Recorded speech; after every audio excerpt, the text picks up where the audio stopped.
story about a boy whose mother is slave.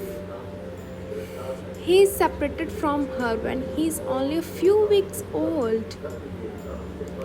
After that, his grandmother takes care of him. When he is 6, his grandmother takes him to the plantation to work and leave him there intentionally.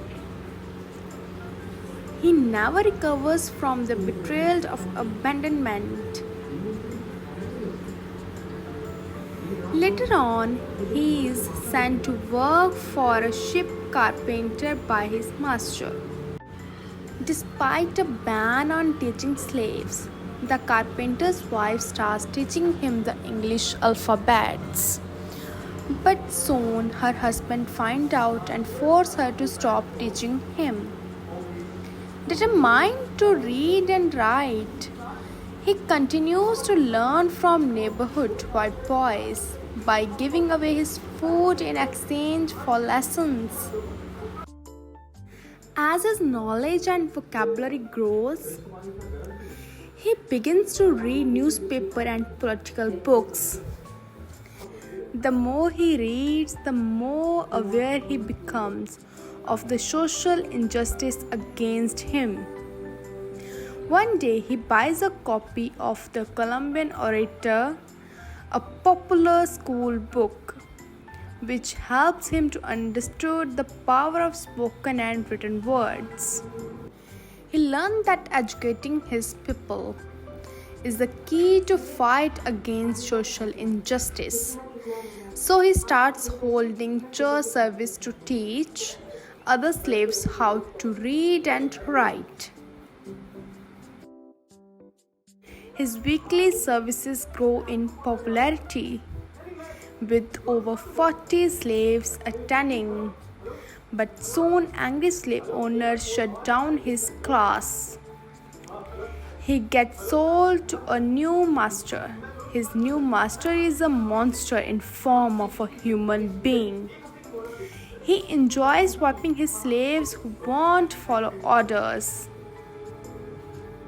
Our hero endured this brutal whipping for about 6 months until he can't take it anymore, and one day he fights back. The fight between him and the brutal master lasts for 2 hours and eventually the master surrenders. On that day, he restores his sense of self-worth and he vows to never let anyone beat him again. At the age of 20, after 2 unsuccessful attempts, he finally escaped from slavery, impersonating a sailor, and flees to the north to continue fighting against injustice against his people. He decides to spread his knowledge and wisdom. Whenever and wherever he can, he attends abolitionist meetings. In 1841, after attending a convention, he takes an opportunity to become a lecturer for the Anti-Slavery Society that leads him to public speaking and writing. Soon he starts writing and publishing books on slavery and founds an anti-slavery newspaper titled The North Star. A lot of white people are not happy and don't want. Let him to do these things, and one day, while participating in a lecturing tour, he is chased and beaten by an angry mob before being rescued by a local family. But he is determined to continue fighting his fight against injustice. In addition to abolition, He also participates in the first Women's Rights Convention. Soon, Frederick Douglass is recognized internationally as a human rights leader fighting against the slavery system and standing in for women's rights. He goes on to become a trusted advisor of President Lincoln. He advises the president on the treatment of black soldiers and argues him to give all black men and women the right to vote. In 1863, President Lincoln declares the freedom of all slaves.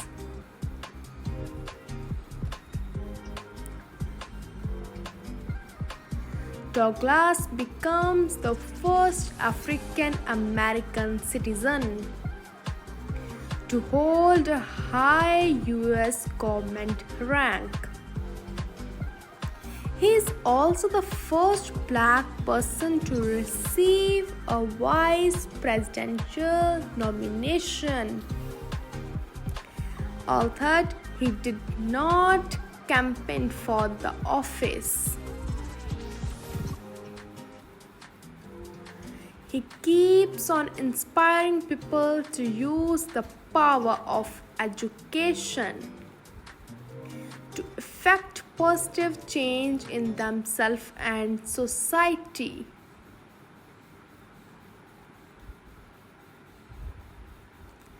His words will inspire future presidents and inspire those who will fight for justice after him. Frederick's journey teaches us to never give up in the face of adversity. Frederick Douglass once famously said, "If there is no struggle, there is no progress."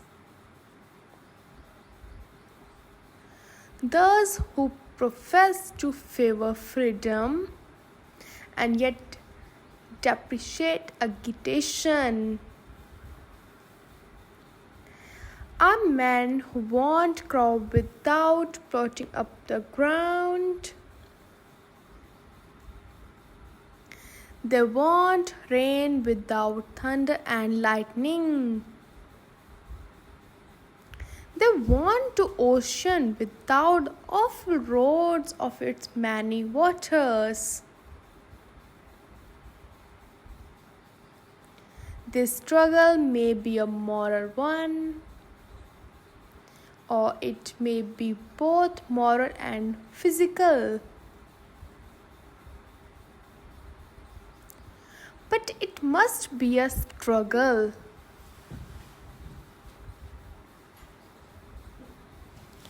This is a dare to do motivation, real life stories.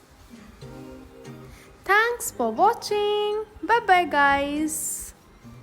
And as always, stay blessed